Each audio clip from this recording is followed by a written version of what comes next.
સુરતના ઉધનામાં એક પ્લાસ્ટિક કંપનીમાં બોઇલર ફાટ્યું અને 5 લોકો દાઝ્યા છે। બોઇલર ફાટતા અફરાતફરી મચી ગઈ હતી। ફાયર બ્રિગેડની 8 ગાડીઓ પહોંચી ચૂકી હતી। આગ લાગી હતી કંપનીમાં અને આ મજૂરો અંદર જે કામ કરી રહ્યા હતા, જે કારીગરો કામ કરી રહ્યા હતા, એમને તાત્કાલિક ધોરણે બહાર કાઢવામાં આવ્યા અને હોસ્પિટલ રેસ્ક્યુ કરી એમને લઈ જવામાં આવ્યા। જ્યાં ડોક્ટરો સાથે વાતચીત થતા ડોક્ટરોનું કહેવું છે કે દરેકની હાલત અત્યારે ગંભીર ગણી શકાય, કારણ કે 35 થી લઈ 50% સુધી આ મજૂરો દાઝ્યા છે, આ કારીગરો છે એ દાઝ્યા છે। આગ લાગવાનું કારણ શું છે એ અત્યારે તપાસનો વિષય છે, પણ સૌથી પહેલી પ્રાથમિકતા ઘાયલોનો જીવ બચાવવાની, એમને યોગ્ય સારવાર આપવાની અને આગને કાબૂમાં લેવાની છે।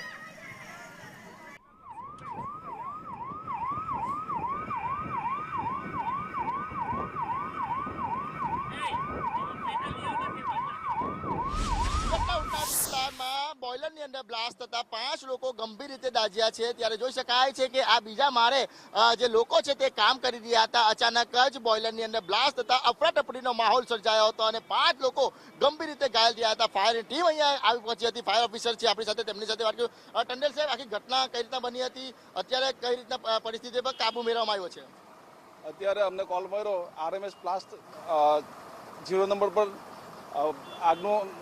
આગનો કોલ મળ્યો અને આ પ્લાસ્ટિકના દાણામાં આગ હતી ને બહુ પુષ્કળ પ્રમાણમાં આગ હતી। અમારી 3 ગેરની ગાડી તરત જ આવીને કાબૂમાં લઈ લીધી છે બહુ ઓછા સમયમાં। કેટલા લોકો ઘાયલ થયા હતા અને કઈ રીતના રેસ્ક્યુ કરવામાં આવ્યા એમને? 3 થી 4 વ્યક્તિ દાઝેલા હતા, પણ અમારા આવવા પહેલાં એ લોકોને સિવિલમાં ખસેડાયા હતા। શું લાગે કઈ રીતના બ્લાસ્ટ થયો હતો? એ કારણ જાણવા મળ્યું નથી હજુ। અંદર પરિસ્થિતિને જોઈને શું લાગે, ફાયર સેફ્ટીના સાધનો હતા, શું હતું? ફાયર સેફ્ટીના સાધનો નહીં હતા, ફાયર એક્સટિંગ્વિશર હતા ફક્ત। શું લાગે કઈ રીતના ઘટના બની હશે? એવું કહેવામાં આવે છે કદાચ શોર્ટ સર્કિટ રીતે બની શકે, પણ અનુમાન લગાવી શકાય, બાકી આ પાકું ચોક્કસ કહી નહીં શકાય કે આના કારણ જાણવા જ નથી મળ્યું। બિલકુલ જોઈ શકાય છે કે આ ઉપર RMS પ્લાસ્ટિક છે ત્યાં ગાડી જે કહેવાય બોઇલરની અંદર બ્લાસ્ટ થયો હતો અને 5 લોકો ગંભીર રીતે ઘાયલ થયા। તમામને અત્યારે સુરતની સિવિલ હોસ્પિટલ ખસેડવામાં આવ્યા છે।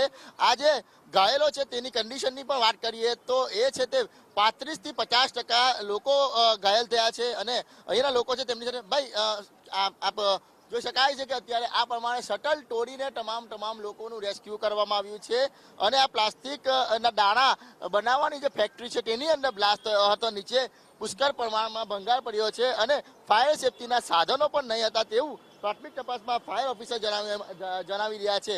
આ જોઈ શકાય છે કે અત્યારે આ પ્રમાણેની સ્થિતિ છે। હું તમને બતાવવા માંગીશ કે કઈ રીતના પાણીનો મારો ચલાવીને તમામ જે કહેવાય કે આગ પર કાબુ મેળવી લીધો છે, પરંતુ જે 5 મજૂર લોકો છે તેને જે કહેવાય કે આ ઘટનાની અંદર ભોગ બનવું પડ્યું છે। એટલે સુરત શહેરમાં અનેક વાર જે ઘટના બનતી છે આગ લાગવાની મિલોની અંદર, અને તેની અંદર ખાસ કરીને વાત કરીએ તો કામદારો છે તે ઘાયલ થતા હોય છે અને આ ઘટનાની અંદર પણ 5 જેટલા મજૂર છે તે ગંભીર રીતે દાઝી જવાથી અત્યારે તેને હોસ્પિટલ ખસેડવામાં આવ્યા છે।